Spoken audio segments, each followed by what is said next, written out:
Dubai মানেই সবার আগে যে জিনিসটা আমাদের মাথায় আসে সেটা হলো বুর্জ খালিফা, নয় ডেজার্ট আর নয় এই বড় বড় বিল্ডিংগুলো।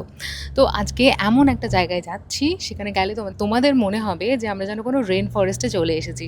আমরা যাচ্ছি দুবাইয়ের গ্রিন প্ল্যানেটে। সেখানে টিকিট কী করে বুক করলাম, কীরকম কী এক্সপিরিয়েন্স, সবটা থাকবে আজকের এই ভ্লগে। আশা করছি তোমাদের ভালো লাগবে।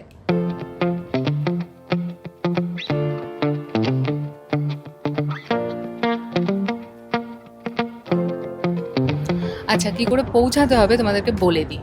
তোমরা দুভাবে যেতে পারো। এক তো আমরা যেভাবে ক্যাবে যাচ্ছি ওভাবে ডাইরেক্ট যেতে পারো।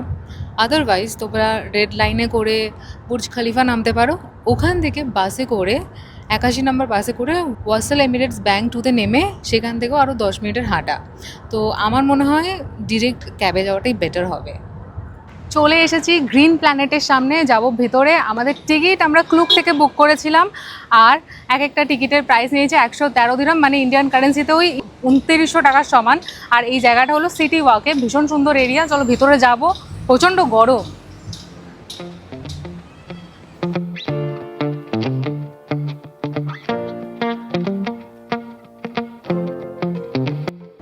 টিকিট তোমরা এখানে এসেও কাটতে পারবে, আর অনলাইনেও বুক করে নিতে পারবে। অনলাইনেই বুক করে রেখো। আর এখন অগস্ট মাস, তো প্রচণ্ড গরম। হ্যাঁ, ক্লুকে অনলাইনে কাটলে একটু ডিসকাউন্ট পাওয়া যায়। আর আমাদের কি এক্সট্রা কোনো ডিসকাউন্ট করেছে? না, মানে ওই এমিরেটস আইডির জন্য কিছু ডিসকাউন্ট পেয়েছে? আচ্ছা, তো এখন এমনি ডিসকাউন্ট চলছে অনেক জায়গায়, সামারের জন্য অনেক জায়গায় ডিসকাউন্ট চলে। চলো যাই ভিতরে। এইটা হচ্ছে এন্ট্রেন্সটা, ভীষণ সুন্দর। আমরা যাব এইটা দিয়ে। সামনে আউটডোর সিটিং আছে, মানে খাওয়া দাওয়ার জন্য, তো এখন তো সম্ভব না। ঢুকতেই এখানে জঙ্গল থিমের একটা রেস্টুরেন্ট, এরকম টাইপের। দারুণ জায়গাটা। থেকে তোমরা টিকিটও কেটে নিতে পারবে। আর আমরা আগে বুক করেছিলাম। এই যে টিকিট কাউন্টারটা এখানে এন্ট্রেন্সে। আগে আমাদের এই যে হাতে পড়ার ব্যান্ড কালেক্ট করতে হলো। আর এই যে এটা এন্ট্রেন্স দেখতে পাচ্ছ, ভিতরটা খুব সুন্দর। বাট গরমে না, শীতে আসলে খুব ভালো জায়গাটা। এটা হচ্ছে লেপার টর্টয়েস। আমাদের থেকে ভালো স্যালাডও খাচ্ছে। কত পাতা খাচ্ছে, শশা খাচ্ছে আবার। হ্যাঁ, শশা খাচ্ছে, আর ওটার মধ্যে উঠে পড়ছে। মরুভূমির শহর দুবাইয়ের ঠিক মাঝখানে যে এত সুন্দর আর শান্ত একটা রেন ফরেস্ট লুকিয়ে থাকতে পারে, সেটা নিজের চোখে না দেখলে বিশ্বাসই হতো না। গ্রিন প্ল্যানেটে পা রাখতেই প্রথম চমকটা পেলাম একেবারে ঢোকার মুখে। ঢোকার সাথে সাথেই চোখের সামনে ভেসে উঠলো দারুণ সুন্দর একটা অ্যাকোরিয়াম, আর নিচে শান্ত হয়ে জলের মধ্যে ভাসছে দুটো বাচ্চা কচ্ছপ। দৃশ্যটা এতটাই কিউট লাগছিল যে দাঁড়িয়ে শুধু দেখতে ইচ্ছা করছিল। শুরুতেই এত মিষ্টি একটা অভিজ্ঞতা পেয়ে বেশ বুঝতে পারছিলাম আজকের দিনটা সত্যি দারুণ কাটতে চলেছে। আমার উপরে একটা এরকম অ্যাকোরিয়াম আছে, সি ওয়ার্ল্ডে তোমাদের দেখিয়েছিলাম। এখানে পুরো উপরটা অ্যাকোরিয়াম, আর আমি নিচে দাঁড়িয়ে। কি আলাদাই একটা এক্সপিরিয়েন্স না? মাছগুলো উপরে, এগুলো শুয়ে আছে, ঘুমাচ্ছে মাছগুলো।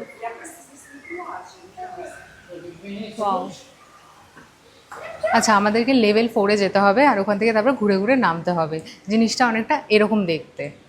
তো এখানে লিফট আছে, আর ঢুকতেই ছিল সামনে অ্যাকোরিয়ামটা। আর এই লিফটে করে যাব 4th ফ্লোরে, তারপর এরকমভাবে ঘুরে ঘুরে নামবো। এই যে যেটা এখানে দেখাচ্ছে এরকমই।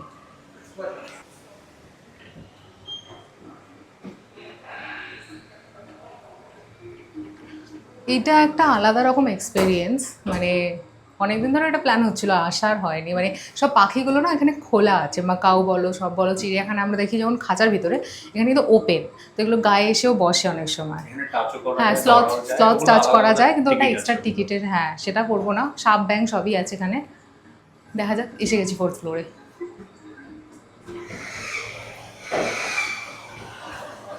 গ্রাউন্ড ফ্লোরের অ্যাকোরিয়াম দেখে আমরা সোজা লিফটে করে উঠে এলাম গ্রিন প্ল্যানেটের একদম 4 নম্বর তলায়, অর্থাৎ রেন ফরেস্টের একদম উপরে ক্যানোপি লেভেলে।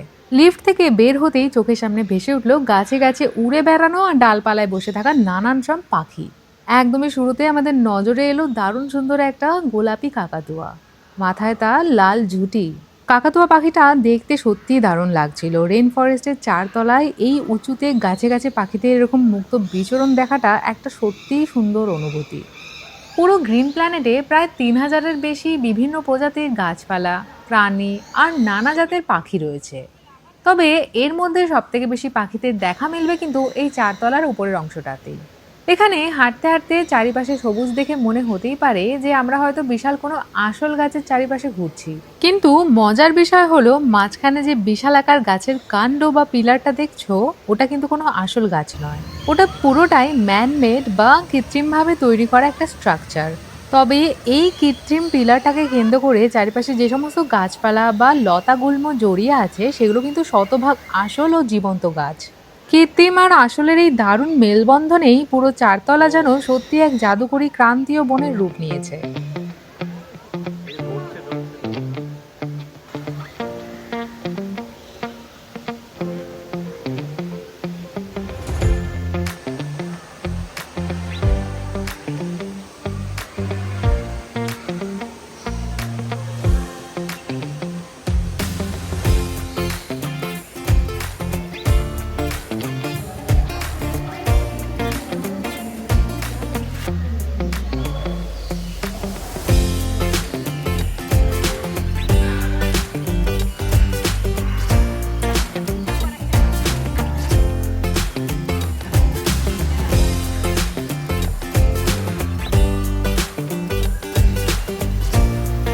ক্যানোপি লেভেল থেকে ঘুরে এবার আমরা চলে এলাম গ্রিন প্ল্যানেটের 3 তলায়, অর্থাৎ মিড স্টোরি লেভেলে। ঢুকেই প্রথমে নজর কাড়লো একটা অলস স্লথ।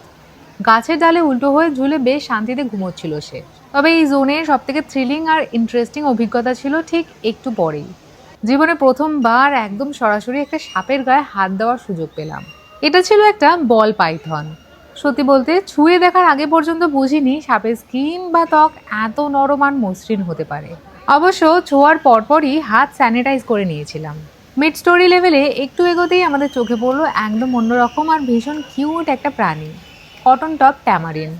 মাথার উপর তুলোর মতো সাদা ঘন চুলওয়ালা এই ছোট ছোট বানরগুলো রেন ফরেস্টের অন্যতম মূল আকর্ষণ। গাছে গাছে এদের দুরন্ত লাফালাফি আর চঞ্চলতা দেখতে সত্যি ভীষণ মিষ্টি লাগে।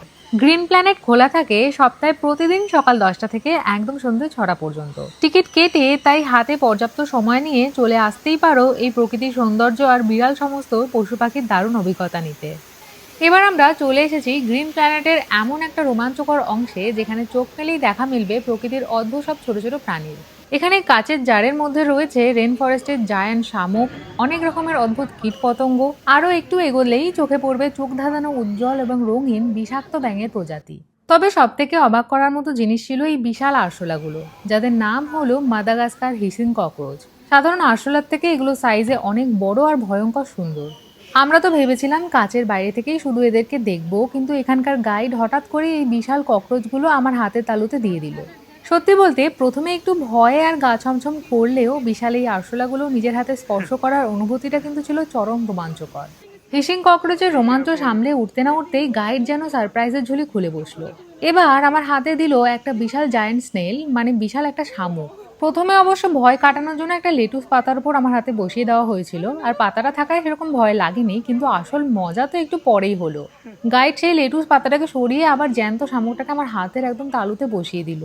উফ, সেই অদ্ভুত থকথকে ঠান্ডা জেলির মতো একটা স্পর্শ, একদম অন্যরকমের একটা ক্রিপি অনুভূতি পাচ্ছিলাম, গায়ের লোম খাড়া হয়ে যাওয়ার মতো অবস্থা। জীবনে প্রথম কোনো অদ্ভুত প্রাণী এভাবে নিজের হাতে নেওয়ার ভয় আর রোমাঞ্চ দুটো একসাথে টের পাচ্ছিলাম। তবে হ্যাঁ, তোমরা যদি কখনো এসে এসব ট্রাই করো, হাত স্যানিটাইজ করতে একেবারে ভুলো না। প্রতিবার স্পর্শ করার আগে এবং পরে ভালো মতো হাত স্যানিটাইজ করে নেওয়াটা জরুরি। দ্য ফরেস্ট ফ্লোর জোনে নিজের ইচ্ছামতো কোনো পশু পাখিকে স্পর্শ করা একদমই নিষেধ। এখানে শুধুমাত্র গাইড যখন অনুমতি দেবে বা নিজের হাতে কোনো প্রাণীকে তুলে দেবে, তখনই কেবল তার স্পর্শ করা যায়। স্যাঁতস্যাঁতেও অন্ধকারে ছোঁয়া পাওয়া এই জোনে দেখা মেলে নানা প্রজাতির রং বদলানো ক্যামেলিয়ান, বিভিন্ন ধরনের গিরগিটি, ছোট বড় সাপ, বিশালাকার Madagascar hissing cockroach, giant snail, tarantula মাকড়সা এবং চমৎকার সব অদ্ভুত কীটপতঙ্গ। গোল হয়ে পেঁচিয়ে যাওয়া সুন্দর সিঁড়িটা দিয়ে নামতে নামতে অবশেষে চলে এলাম একদম শেষ জোনে, দ্য ফ্লাডেড রেন ফরেস্টে। নামার সময় মাথার ঠিক ওপরে ডানা মেলে বসেছিল ফ্লাইং ফক্স, অর্থাৎ বিশাল আকারের সব ফল খেকো বাদুড়। নিচে নামতেই চোখে পড়লো দারুণ এক জলজ পরিবেশ। একদিকে শান্তভাবে বসে থাকা ছোট ছোট বাচ্চা কুমিরের মতো দেখতে ডোয়ার্ফ কাইম্যান, আর অন্যদিকে জলের ওপর সুদৃশ্য সমস্ত রেন ফরেস্টের পাখিদের আনাগোনা। শুধু কি তাই, সুবিশাল অ্যাকোরিয়ামে কাচের ওপর সাঁতার কেটে বেড়াচ্ছে বিভিন্ন রঙের মাছ। সব মিলিয়ে গ্রিন প্ল্যানেটের এই লাস্ট জোনটির অভিজ্ঞতা ছিল সত্যি জাদুকরী। প্রত্যেকটা জায়গায় বেলুনের মুখে এরকম একটা করে সুভেনিয়ার শপ থাকে, এখানেও আছে, আর এই স্লটগুলো ঝুলছে। এটা সুন্দর। কোনটা? ওইটা এখন দেখলাম না তো, কোয়ালা। সব ঘুমাচ্ছে।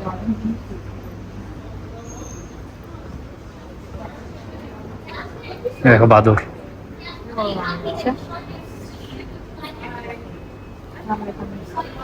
নামতে নিচে একটা খুব সুন্দর ক্যাফেটেরিয়া আছে, যেটা দিয়ে ঢোকার সময় ঢুকেছিলাম। তো এখানে ভাবছি একটু কফি খাই, কফি খেয়ে তারপর বাড়ি যাবো।